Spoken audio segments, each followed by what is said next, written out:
Sejam bem-vindos a mais um vídeo do canal. Vamos continuar nossa série de Relato dos Inscritos. Vamos para o relato de hoje que, pessoalmente, eu achei incrível. O Relógio Amaldiçoado. Relato de inscrito. Olá, pessoal. Sou inscrito antigo do canal e fico muito feliz que os vídeos voltaram. Sinto falta da voz original, mas mesmo assim, as histórias continuam muito boas e reais. Por isso, resolvi mandar minha própria experiência para vocês. Meu nome é Carlos e trabalhava como coveiro no cemitério São João Batista, aqui no Rio de Janeiro. Sei que pode parecer estranho, mas preciso contar essa história porque ela mudou minha vida completamente. O início de tudo. Fui contratado há uns 2 anos. Minha filha tinha acabado de completar 2 anos e eu precisava desesperadamente do emprego para sustentar minha casa. O trabalho não é fácil, mas pagava as contas. Logo no primeiro dia, os veteranos me explicaram uma realidade triste daqui do Rio. Se sua família não tem jazigo próprio ou não compra uma cova definitiva, depois de 3 anos, seus restos mortais são simplesmente descartados. É uma rotina cruel, mas é assim que funciona. Meus colegas mais antigos, especialmente o seu Joaquim, que estava lá há mais de 20 anos, me deram uma dica no primeiro dia. Moleque, nunca mexe nos bolsos dos defuntos. Às vezes vale a pena, às vezes não. Claro que no começo eu não entendi, mas depois vi ele mostrando um relógio de ouro que tinha encontrado. A prática de pegar objetos pessoais dos mortos era comum ali. Afinal, ninguém ia reclamar mesmo, né? A descoberta das cartas.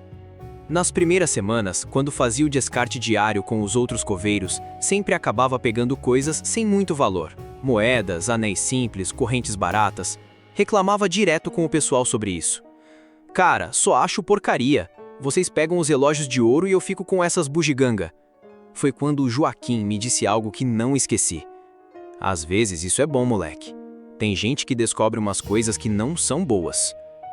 Um dia, mexendo nos bolsos de um terno que estava caindo aos pedaços, achei umas cartas amareladas. Pensei que podia ter algo de valor, mas eram só cartas de amor antigas. Guardei mesmo assim. Vai que alguém pagaria por curiosidade. O relógio. Algumas semanas depois, durante o descarte de rotina, estava lidando com restos mortais que já estavam lá há anos, basicamente ossos e trapos de roupa. Foi quando vi algo brilhando entre os farrapos. Era um relógio. Não qualquer relógio. Parecia ser de ouro maciço, com gravações elaboradas na tampa e uma corrente pesada. Meu coração disparou. Ali no cemitério a gente não ganhava bem, e eu raramente achava algo realmente valioso.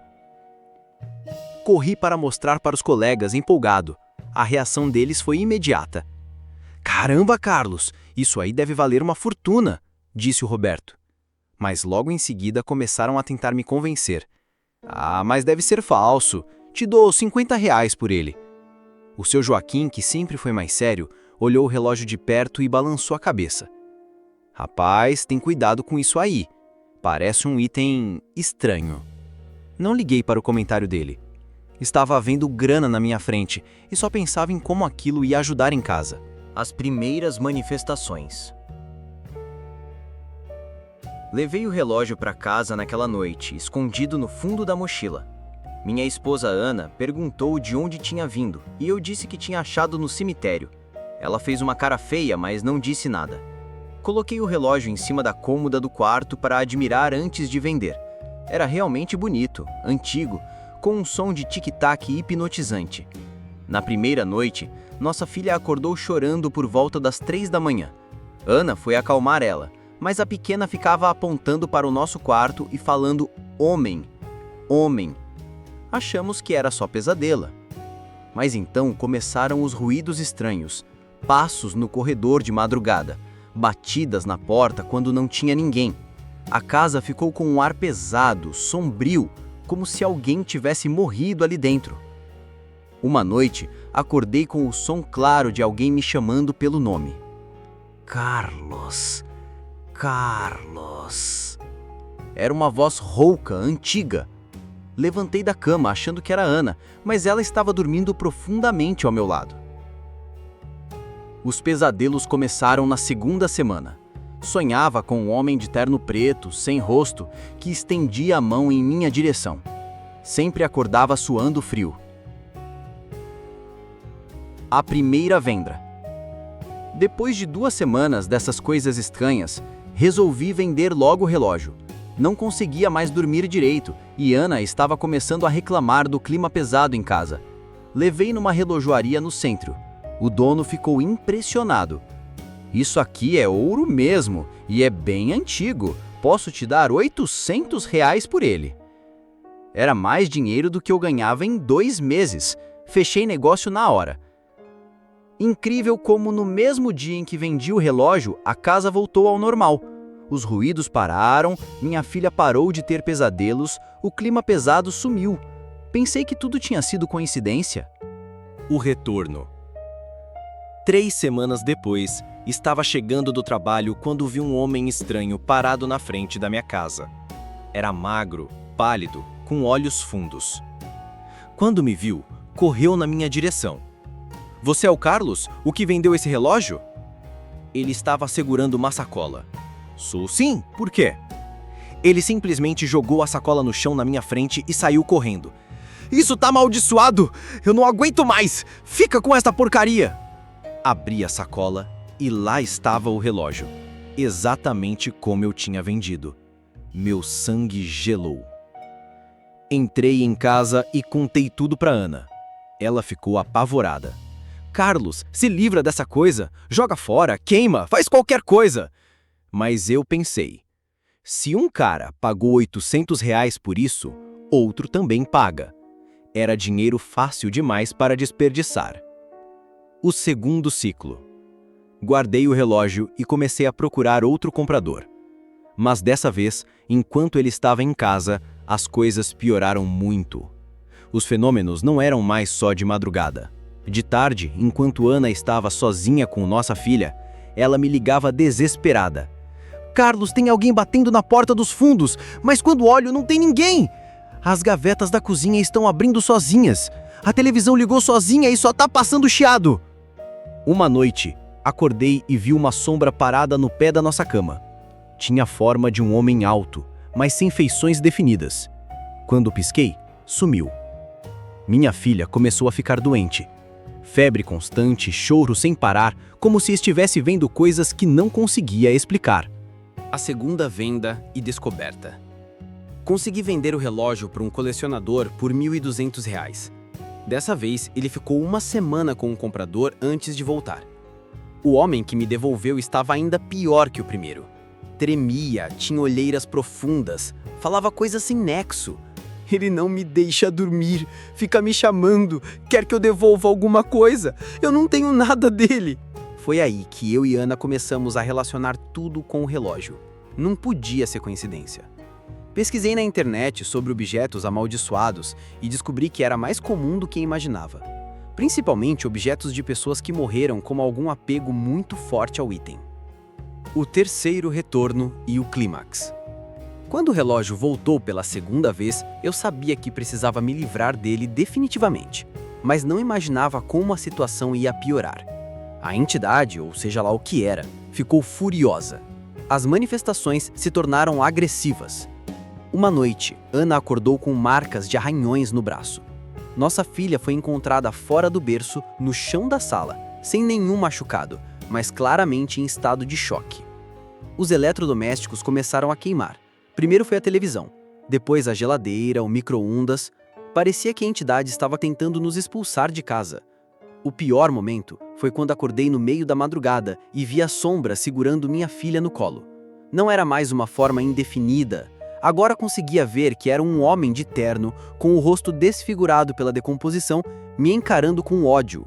Gritei e a aparição sumiu, mas minha filha estava gelada, quase sem pulso. Corremos para o hospital e ela ficou internada por 3 dias. A investigação. Enquanto minha filha estava no hospital, voltei ao cemitério determinado a descobrir de quem era aquele relógio. Procurei o seu Joaquim e contei tudo. Ele balançou a cabeça. Eu avisei, moleque. alguns mortos não descansam em paz. Me ajudou a procurar nos registros antigos. Descobrimos que o relógio pertencia a um homem chamado Antônio Silva, sepultado há 5 anos. Tinha sido um relojoeiro muito apegado às suas criações. Segundo o registro, ele tinha morrido sozinho, sem família, e seu maior tesouro era uma coleção de relógios que ele mesmo fazia. O relógio que eu peguei era aparentemente o último que ele tinha feito antes de morrer. "O cara morreu abraçado com esse relógio", disse Joaquim. "Deve ter prometido nunca se separar dele." A solução. O seu Joaquim conhecia uma benzedeira famosa na região, Dona Maria das Almas, que lidava com esse tipo de situação. Fomos até ela com um relógio. Ela nem precisou tocar no objeto.